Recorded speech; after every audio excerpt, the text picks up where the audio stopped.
लय सहन केलंस ना आतापर्यंत. मनाला काट टोचल्याशिवाय माणूस असं काट्या कुट्यात अडकून बसत नाही, है ना? अगं रडू नको पोरी, धीर धर, काय काळजी करू नकोस, सगळं ठीक होईल बघ. आणि शांत हो, रडू नकोस. आधी इथनं चल बघू, चल आपण तिकडे जाऊन बसूया.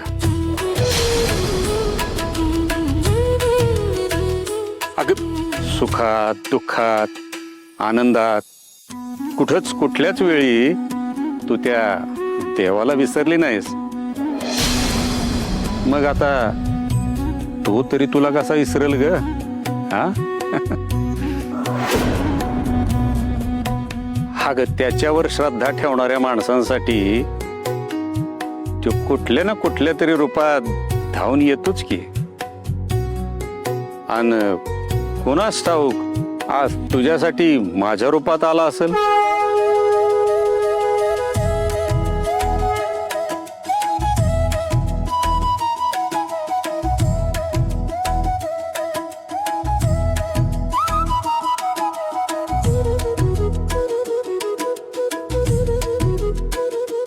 चल आपण इथून जाऊ, तिकडे बसू.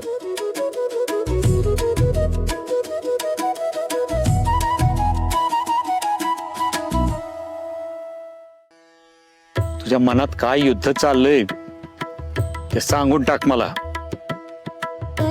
काय मोकळी व्हायची आहे ती हो मोकळी, आणि मनावरचं सगळं ओझं उतरवून टाक बघ. बरी आहे मी. माणूस तोंडानं खोटं बोलतोय पोरी, डोळ्यानं नाही. आणि तुझं डोळच सांगतात मनात लय साठलंय. माणसानं मनातलं सांगितलं की त्याच्या मनावरचं ओझं आपोआप हलकं होतंय बघ. तेव्हा सांगून टाक भाडा भाडा, मन शांत होईल बघ. नाही नको, माझं दुःख माझ्यापाशीच बरं आहे. उगाच माझ्या आयुष्यातल्या उन्हाचे चटके तुम्हाला कशाला? कारण मला तुझ्या आयुष्यावर सावली धरायची आहे म्हणून. हा आता मी अनोळखी आहे, तू मला ओळखत पण नाही, मग कसं सांगायचं सगळं? असं वाटत असेल ना तुला? उलट अनोळखी आहे म्हणूनच सांग. कारण ह्याच्यानंतर मी तुझ्या मोहर पुन्हा कधी येईन ते काय सांगता यायचं नाही. तेव्हा काळजी करायचं काय कारणच नाही. आणि मला सांगितलंस तर तुझ्या मनावरचं ओझं तरी हलकं होईल. आणि भविष्यात मी हे कुणाला तरी सांगेन याची भीती बी राहणार नाही.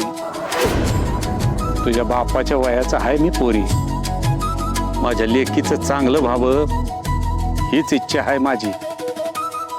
विश्वास ठेव माझ्यावर.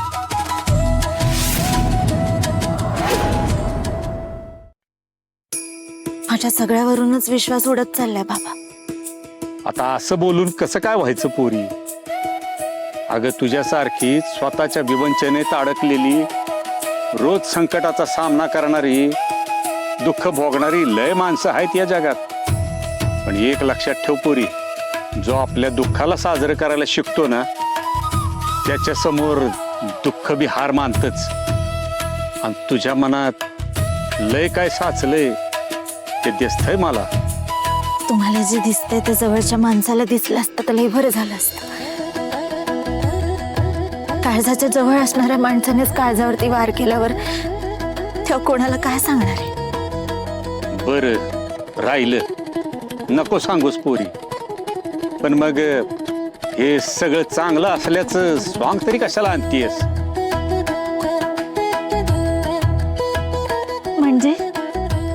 म्हणजे तुझ्या डोळ्यातल्या ह्या पाण्याला वाट करून दे. निदान त्यांची तरी अशी आतल्या आत घुसमट होऊन देऊ नको तुझ्यासारखी.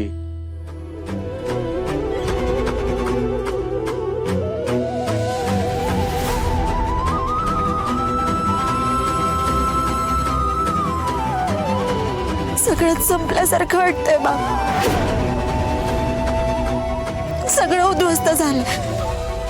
लग्नाच्या बंधनात अडकले होते मी.